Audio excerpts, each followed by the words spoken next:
Hello everyone, I am second year medical student और आज मैं आपको बताने वाली हूँ कि फिजिक्स में 150 प्लस कैसे स्कोर करना है। ठीक है, सबसे सबसे ज़्यादा अपन को ये करना है कि फिजिक्स में होता है स्मार्ट वर्क। और लोगों का क्वेश्चन होता है कि हमें एनसीईआरटी पढ़नी है, नहीं पढ़नी है, उसके अंदर क्या पढ़ना है, हमें समझ नहीं आ रहा, सॉल्व क्वेश्चन करें कैसे करें, क्या क्या इंपॉर्टेंट है, मैं सब बताऊंगी। ठीक है, पीवाईक्यूज़ करने हैं, कैसे फॉर्मूला शीट बनानी है, एवरीथिंग मैं बताऊंगी आपको। अपन को सबसे ज़्यादा इंपॉर्टेंट है कि स्मार्ट वर्क करना है। Before starting I am going to tell you कि मैं कल लाइव जा रही हूँ अनअकैडमी पे 5 to 6 PM, जिसमें मैं आपको ऑर्गेनिक केमिस्ट्री और केमिस्ट्री के बारे में अपडेट देने वाली हूँ। तो go and check the link in the description और वहाँ पे जाके मुझे फॉलो करना है, या फिर आप पहली वाली वीडियोस भी देख सकते हैं। मैंने उसके अंदर बहुत सारी स्ट्रैटेजीज बता रखी है। Okay, so coming to the topic कि फिजिक्स में कैसे पढ़ें, क्या पढ़ें, मैं सीक्वेंस वाइज बताती हूँ। ठीक है, फिजिक्स में सबसे सबसे सबसे पहली चीज़ होती है कि फार्मूला शीट बनानी होती है। फार्मूला शीट बनाएं, क्यों बनाएं, कैसे बनाएं, क्या करें। ठीक है, फार्मूला शीट ही होती है कि आप है ना चैप्टर को पढ़ लिया आपने एक बार अच्छे से, वन शॉट देख ली, सब कुछ कर लिया, पर आपको जब मॉक टेस्ट दोगे तो उससे पहले बैठ के आपको मोटी सी बुक खोल के नहीं चेक करना पड़ेगा हर एक टॉपिक। उसके लिए अपन को क्या करना होगा, एक फार्मूला शीट तैयार होनी चाहिए। उससे ही आपका रिवीजन होगा, उससे ही आपका सब कुछ अच्छे से होगा। ठीक है, मैं बताती हूँ कैसे। जैसे मान लो कोई टॉपिक है, रे ऑप्टिक्स है या फिर करंट इलेक्ट्रिसिटी है। ठीक है, ये इंपॉर्टेंट टॉपिक्स है। ऐसे करंट इलेक्ट्रिसिटी है, उसमें सबसे पहले अपन को कैसे पता चलेगा हमारा रिवाइज हो गया नहीं हो गया है। तो अपन ने एक फॉर्मूला शीट बनाई, उसके अंदर पहला टॉपिक, उसका फॉर्मूला, सेकंड टॉपिक, उसका फॉर्मूला। 1 या 2 पेज में आपको फॉर्मूला शीट कंप्लीट करनी है। और रिवाइज कैसे होगा वो चैप्टर, आपको पता कैसे चलेगा आपको चैप्टर 100% आता है कैसे नहीं आता। रिवीजन का तरीका ये है कि आपने बुक बंद कर दी और आंखें बंद कर दी, या फिर जो भी है आप ध्यान लगा के सोचोगे कि इस चैप्टर का फर्स्ट टॉपिक ये था, सेकंड टॉपिक ये था, थर्ड टॉपिक ये था, उसका फॉर्मूला। अगर आपको सीक्वेंस वाइज याद हो गया ना, तब आपको 100% वो चैप्टर कंप्लीट हो चुका है। अब फिजिक्स में आता है एनसीईआरटी पढ़े या नहीं पढ़े। देखो, सबसे बड़ी बात है कि एनसीईआरटी के ऐसे नहीं है कि अपन को लाइन टू लाइन एनसीईआरटी रटनी है। फिजिक्स में आपका ये होता है कि एनसीईआरटी खोलो, उसकी जो समरी होती है ना, समरी पढ़ो। Summary is like very important. Summary पढ़ने में आपको अंदर से पता चल जाएगा कि है ना उसमें इंपॉर्टेंट टॉपिक्स कौन से हैं, कॉन्सेप्ट आपको सारे पता चल जाएंगे, उसके अंदर फॉर्मूलाज होंगे वो आपको पता चल जाएंगे। समरी के अंदर आपको एक बार का ओवरव्यू मिल जाएगा कि पूरे चैप्टर में क्या है, और इंपॉर्टेंट चीज़ें मिल जाएगी आपको। उसके बाद क्या करना है आपको, ग्राफ जो है ना, ग्राफ बने हुए रहते हैं ना, वो बहुत इंपॉर्टेंट होते हैं एनसीईआरटी के। जो है ना डायरेक्ट नीट में क्वेश्चन उठ के आते हैं ग्राफ में। ठीक है, हो गया सेकंड चीज़ एनसीईआरटी में। फर्स्ट चीज़ हो गई समरी पढ़ना, सेकंड चीज़ हो गई ग्राफ में देखना। अब आता है सॉल्व क्वेश्चन कैसे करें, या अनसॉल्व क्वेश्चन जो होते हैं एनसीईआरटी में वो करने। हाँ, ऑफकोर्स करने।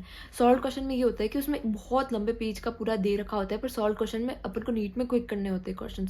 तो आप खुद का फॉर्मूला लगाओ, क्वेश्चन देखो, आंसर मत देखो। आपका आंसर यहाँ से समझ नहीं आ रहा तो कहीं और से समझो, गूगल से समझो, अपने टीचर से समझो। पर आंसर्स अगर वहाँ के समझ नहीं आ रहे एनसीईआरटी के तो मत देखो, पर जो क्वेश्चन है वो तो समझो। आप खुद से क्वेश्चन सॉल्व करो कि लोग गलती क्या करते हैं, या मैंने स्टार्टिंग में क्या गलती की थी और बाद में उसको सुधारी थी। सबसे इंपॉर्टेंट चीज़ क्या होती है फिजिक्स में। ठीक है, फिजिक्स में सबसे पहले क्या होता है कि अपन लोग जब पीवाईक्यूज या ये सब लोग, पीवाईक्यूज बहुत इंपॉर्टेंट। सबसे पहली बात, पीवाईक्यूज करनी ही है। मैंने 33 ईयर्स से प्लस के पीवाईक्यूज किए हुए हर सब्जेक्ट में। ठीक है, तो फिजिक्स में आपको पीवाईक्यूज करने, पर ऐसा होता है ना कि बहुत बार कि सॉल्व पीवाईक्यूज से अपन ने पीवाईक्यूज निकाले, फॉर्मूला देखा, हमें तो आता है ये। अपन ने सेकंड क्वेश्चन किया, ये देख लिया कि ऊपर से देख लिया सॉल्व है, क्योंकि ये आता है, ये आता है, ठीक है नेक्स्ट पेज, ये आता है, ये आता है, क्वेश्चन देख लिया, सॉल्यूशन फॉर्मूला देख लिया, हाँ ये तो मेरे को आता है। ऐसा नहीं है, खुद फॉर्मूला के अंदर पुट करो अपनी हाथ से वैल्यू और खुद सॉल्व करो। आपको ये ही आपको तब पता चलेगा कि क्वेश्चन मेरे को आता नहीं आता। 100% आप सॉल्व कर पाओगे या नहीं कर पाओगे वो आपको पहले ही पता चल जाएगा। देख के तो सबको पता चलेगा कि ये फॉर्मूला लगा ना, ठीक है मैं कर लूंगा आगे, ये फॉर्मूला लगा ना, ठीक है मैं कर लूंगा। नहीं, अपन प्रैक्टिस करनी है। हर क्वेश्चन के अंदर फॉर्मूला अगर आपको आता है नहीं आता, आप साइड में लिखो, पर उसको सॉल्व करो, खुद इक्वेशन सॉल्व करो उसके अंदर।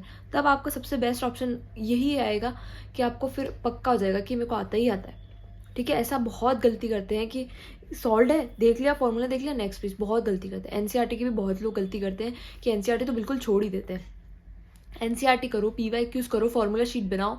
और है ना अपन को ऐसा है कि आप दूसरी बुक लगा रहे हो तो लगाओ, पर सबसे पहले अपन को ये कंप्लीट हो जाना चाहिए, एनसीईआरटी कंप्लीट हो जानी चाहिए, उसके सॉल्व अनसॉल्व और जो आपके मॉड्यूल्स की एक्सरसाइज है वो खत्म हो जानी चाहिए, पीवाईक्यूज कंप्लीट हो जानी चाहिए। ये सब अगर आपका पक्का हो गया तो दूसरी बुक उठाओ। यूँ नहीं कि सारी बुक्स लेके एक साथ चल रहे कि मेरा तो ये भी बाकी, ये भी बाकी, ये भी बाकी। ये सबसे गलत चीज़ हो गई। ठीक है, तो फिजिक्स में यही सबसे ज़्यादा इंपॉर्टेंट है कि आपको कॉन्सेप्ट क्लियर होने चाहिए। आप वन शॉट वीडियोज़ देखो। वन शॉट वीडियोस देखते हुए ये नहीं कि 8 घंटे की कथा चल रही है, हम उस कथा को देख रहे हैं और कुछ भी नहीं कर रहे। नहीं, उसमें सर क्वेश्चन करा रहे, खुद से सॉल्व करो। सर सॉल्व करा रहे, अपन सॉल्व करेंगे। वन शॉट वीडियोस देखो, आप खुद से चैप्टर पढ़ो, खुद से क्वेश्चन सॉल्व करो। फिजिक्स में क्वेश्चन सॉल्व करना इज मस्ट। आप जितना क्वेश्चन सॉल्व करोगे उतना practice make a man perfect वाला सीन होगा फिजिक्स में। ठीक है, फिजिक्स इज़ लाइक, आपको फिजिक्स नीट में यहाँ से यहाँ ले जा सकता है। नीट में फिजिक्स होती ही क्यों है, आपका ऑन पॉइंट जो है ना, कि दिमाग में आ जाए सॉल्यूशन की, अचानक से क्या करना है ये पता चल जाए आपको, क्विक होना चाहिए। अपन एनसीईआरटी से तो केमिस्ट्री और एनसीईआरटी से अपन बायोलॉजी तो रट ही लेते हैं। फिजिक्स जो होता है वो कंसेप्चुअल बेस होता है, वही डिसाइड करता है कि नीट किसकी क्रैक होगी किसकी क्रैक नहीं होगी। ठीक है, तो आपको फिजिक्स में कुछ भी नहीं करना है, स्मार्ट वर्क करना है। सबसे पहले आपको फॉर्मूला शीट बनानी ही बनानी है, हर चैप्टर की बनाओ, 1 से 2 पेज की बनाओ। नहीं है आपके पास तो मैं बना के दूंगी। ठीक है, नेक्स्ट वीडियो तक आपको मिल जाएगी सारी डिस्क्रिप्शन में, अभी नहीं पर नेक्स्ट वीडियो तक मैं आपको सारी फॉर्मूला शीट्स प्रोवाइड कर दूंगी। ठीक है, फॉलो करो, सब्सक्राइब करो, जो भी कर सकते हो करो, मैं आपको बना के दूंगी। उसके बाद आ गया कि फॉर्मूला शीट बना लिया आपने, सुबह रोज उसे रिवाइज करो। आपके 4 चैप्टर है ना, 40 मिनट में रिवाइज हो जाएंगे अगर आपने फॉर्मूला शीट बना दी तो। ठीक है, प्रैक्टिस करो, पीवाईक्यूज जितना हो सके उतना प्रैक्टिस करो। पीवाईक्यूज से इतने क्वेश्चन आते हैं, 80 to 85% क्वेश्चन पीवाईक्यू से आते हैं। ठीक है, सॉल्व करो, अनसॉल्व करो, एनसीईआरटी करो। ठीक है, एनसीईआरटी के क्वेश्चंस करो, एग्जाम्पल्स करो, ये सब करना बहुत ज़रूरी है। उससे क्वेश्चन डायरेक्ट टू डायरेक्ट आती ही है, एनसीईआरटी होती ही नीट में इसलिए है। ठीक है, फिजिक्स में भी हाँ एनसीईआरटी आप लाइन टू लाइन रीड नहीं करते, पर उसके क्वेश्चन करो, अनसॉल्व करो, ग्राफ करो, समरी पढ़ो, ऐसे करते हैं फिजिक्स की एनसीईआरटी। ठीक है, तो ये चीज़ें हो गई जो आपको बहुत ज़्यादा ध्यान रखने की ज़रूरत है। इससे रिवाइज कैसे करोगे, फॉर्मूला शीट से रिवाइज हो जाएगा आपका और आपको पता चल जाएगा कि ये चैप्टर में को 100% आता है या नहीं आता है। मॉक टेस्ट दो, मॉक टेस्ट को एनालाइज करो, टाइम मैनेजमेंट होगा आपका। ठीक है, जितना मॉक टेस्ट दोगे उतना बढ़िया है।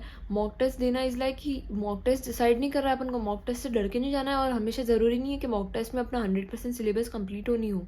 ठीक है, ये होना चाहिए कि 4 चैप्टर आ रहे हैं मॉक टेस्ट में, तो अपने 2 चैप्टर तो 100% कंप्लीट हो, उसके सारे एग्जाम्पल सारे क्वेश्चन सब कुछ आते हो। और 2 का ये है कि हमने 1 शॉट दे रखी है या फिर हमें उसका फॉर्मूलाज याद है। ठीक है, आपको ये सारी चीज़ें है ना, अगर आपके एग्जाम से पहले आप जैसे कैसे मॉक टेस्ट कैसे होते हैं कि 10 चैप्टर आ रहे हैं, तो आप 10 चैप्टर इसमें फिजिक्स में आ रहे, केमिस्ट्री और बायोलॉजी भी तो बाकी होंगे ना। तो आप ऐसा थोड़ी कि बस फिजिक्स लेके बैठ जाओगे, इतनी देर तक आप पत्ते पलट रहे हो, फॉर्मूला याद कर। अगर फॉर्मूला शीट्स होगी आपके पास, आज के आज जाओ बैठो और फॉर्मूला शीट बनाओ अभी के अभी, इस वीडियो को देखते ही। और कुछ करने की जरूरत नहीं, फॉर्मूला शीट बनाने बैठो। अगर वो बना दी ना आपने, तो आपका फिजिक्स का रिविजन ऐसे ऐसे होने लग जाएगा। ठीक है, तो ये ऐसा फिजिक्स हो गया आपका। यही सबसे ज़्यादा इंपॉर्टेंट टेक्निक है जो बहुत बच्चे फॉलो नहीं करते। जो सॉल्व क्वेश्चन होते हैं उसे पलट पलट के देख लेते हैं, बस उसे सॉल्व नहीं करते, एनालाइज नहीं करते मॉक टेस्ट को। ये सब बहुत इंपॉर्टेंट है। और कोई भी क्वेश्चन हो आपके पास नीट से रिलेटेड या आपको स्ट्रेटेजी के रिलेटेड, आपको कोई भी डाउट है किसी भी सब्जेक्ट में नहीं हो पा रहा है, तो प्लीज़ कमेंट बॉक्स में लिखना, मैं जाके देखूंगी और एक एक जने को मैं समझाऊंगी कि भाई ऐसा करो, या अगली वीडियो में मैं आपको सब कुछ बताऊंगी, जो भी प्रॉब्लम आ रही है सब सॉल्व करूँगी। ठीक है, बिल्कुल स्ट्रेस नहीं लेना है अभी कि मेरा इतना बाकी है, मेरा इतना हो गया है, सब कुछ हो जाएगा। स्मार्ट वर्क करो, हार्ड वर्क तो सब कर ही रहे हैं। ठीक है।